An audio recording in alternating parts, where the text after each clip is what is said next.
Oi, minha gente, vamos lá para começar a semana com o nosso Papo de Cafofo, na segunda-feira, dia 11 de março. Eu quero conversar com vocês sobre uma coisa que acaba virando verdade, né? Porque é tudo uma polarização. Assim. Bom, em princípio, todo desenvolvimento humano, ele é feito pelo contraste, né?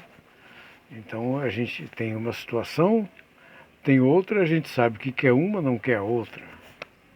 Então, isso aí, todo desenvolvimento humano, civilizatório, ele se baseia sempre numa escolha, numa seleção entre dois polos. Entre dois polos. Entre dois polos, né? Não é o polo elétrico, não é o positivo, negativo, mas entre dois polos. Um deles serve, outro não serve. Mas isso não significa o seguinte, é que os dois polos são necessários exatamente para essa evolução. Então, um polo só existe com o outro. Numa polarização, ela não se parte do princípio que o outro polo deve ser destruído, né? Que o outro polo é indesejável. Não é. A gente fala até na eletricidade, positivo e negativo, na verdade é fase e neutro, né? Ou fase e terra. Não é positivo e negativo, né? Mas é maneira de falar.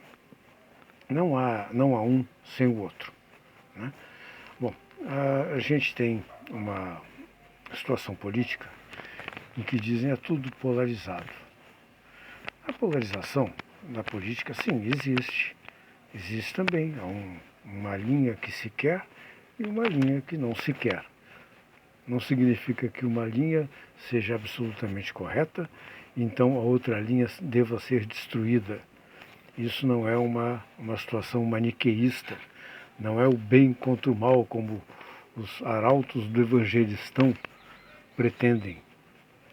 Não é uma guerra, não é uma luta, é uma disputa. Mas, então, temos aí uma polarização, que é uma polarização bipolar, né?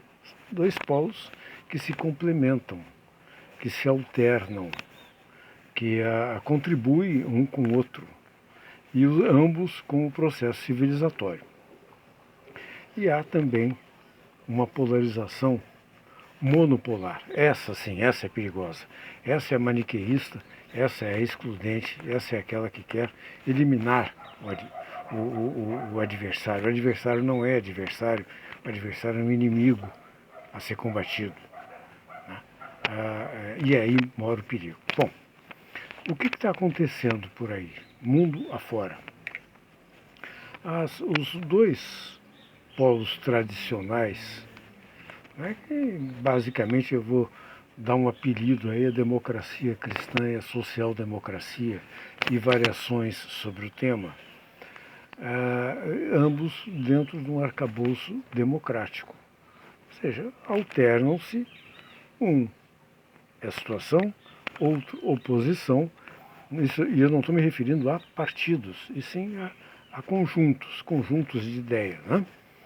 Que se agregam, se juntam, uma se opõe, a oposição força a situação a evoluir, a evolução da situação obriga a oposição também a evoluir, e assim funciona o processo civilizatório.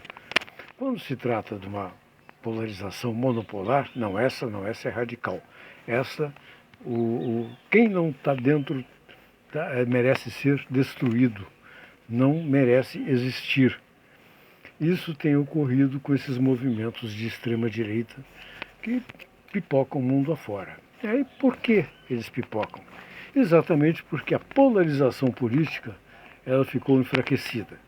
Ela ficou enfraquecida a partir do momento em que a situação geopolítica teve uma hegemonia. Essa hegemonia, de uma certa forma, enfraqueceu o outro polo de pensamento, mas ela não oferece soluções. ela não oferece as expectativas, ela não agrega as demandas, ela não soma as insatisfações para tentar resolver, porque ela não dá resposta a isto. E aí surge agora, então, essa polarização monopolar, radical, que pretende destruir os outros. Que quem ou está comigo ou é contra mim. E isso é exatamente o que está acontecendo. Então, aqui mesmo no Brasil, a gente saiu de uma eleição bastante disputada, onde a sociedade, na verdade, combateu, disse que não queria a polarização monopolar, a polarização radical, a polarização estúpida, imbecil, excludente. Por muito pouco. Não foi por muito, não, foi por muito pouco mesmo. Porque esse mau caratismo, essa inconsequência, incontinência verbal, vazio de ideias e maniqueísmo, ele acaba sim oferecendo uma expectativa, uma esperança de solução das demandas. Não resolve coisa nenhuma, mas gera a expectativa. Parece que é tudo contra o que existe. É o que a gente está vendo lá com aquele fantoche lá, um espantalho que está na Argentina. Está destruindo tudo. E por que ele foi eleito? Ele foi eleito porque nenhum dos dois outros polos apresentou alguma solução. Então é para estragar, então vamos estragar de vez. Não, tem muita chance de não dar certo, mas os outros também não deram. Então, que se dane, é a situação do quanto pior, melhor. É o que está acontecendo na Argentina. A gente sabe que eles vão pagar um preço muito alto por isso. É o que acontecia aqui com o senhor Bolsonaro, o fantoche dos marechais, em que o que prometia e o que queria era acabar com o Estado democrático. Não, vamos para uma ditadura, porque a democracia não resolveu. Como a democracia não resolveu? Não resolveu. Ela, durante algum momento, ficou uma disputa aí entre um conjunto de democracia cristã, social-democracia, contra uma social-democracia um pouquinho mais à esquerda, uma mistura. Ofereceram algumas soluções, né? Mas essas soluções não foram permanentes, elas não foram suficientemente consolidadas, a ponto de poder ser destruída em questão de uma década. Esses ganhos, esses avanços.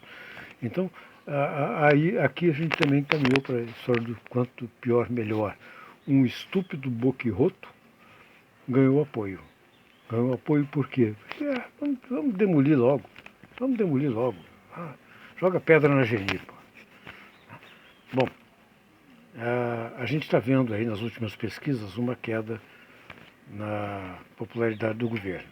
É um governo que tem uma quantidade de realizações para o primeiro ano e a partir de um país demolido, assim, é enorme. É um calendário, uma enciclopédia de realizações.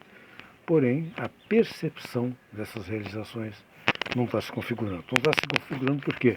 Porque não tem uma comunicação que preste. É uma comunicação professoral, pasteurizada. Não, mudou a linguagem. Mudou a linguagem, muda as pessoas. Põe gente que tenha competência para promover essa comunicação.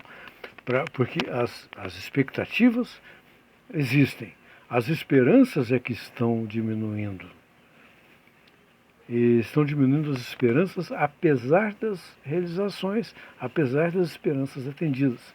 Então está na hora de mudar, não é o processo de governo, não. Até porque não tem muita alternativa. Esse governo vai ter que ficar entregando diretamente os dedos, não são nem os anéis. Entrega os dedos para conservar as mãos. Então entrega os dedos para aprovar minimamente pautas de caráter econômico e estrutural. E o resto está indo para o vinagre mesmo, é verdade. Né? É verdade. E não tem alternativa para isso, porque assim a população escolheu quando elegeu esse Congresso que está aí. De qualquer forma, as esperanças é que estão murchando.